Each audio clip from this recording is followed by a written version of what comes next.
The journey for immigrants coming to the U.S. can be a challenging one, but it's a sacrifice many are willing to make so their children can have a better life.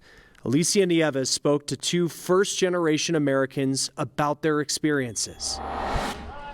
There are more than 2.5 million Chinese immigrants in America, and many have had a journey here similar to Yi Andy Shen's father. He got punched. He got locked down in different jail, in different country, right? South Asia, Mexico. He didn't even know where he's supposed to go next minute. In the early 90s, it took his father 2 years walking across mountains and hitching rides on boats to get from Fujian province, China, to New York City. At one point that we didn't know if he's alive.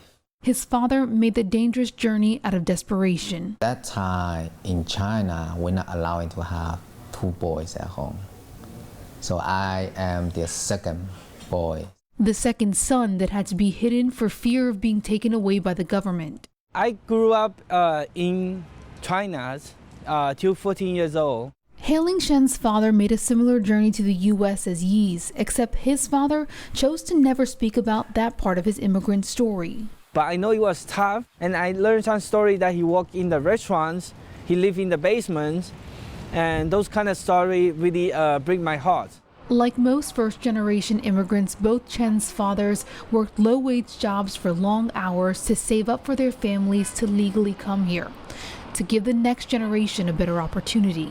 You know, he gave me a chance to go to college.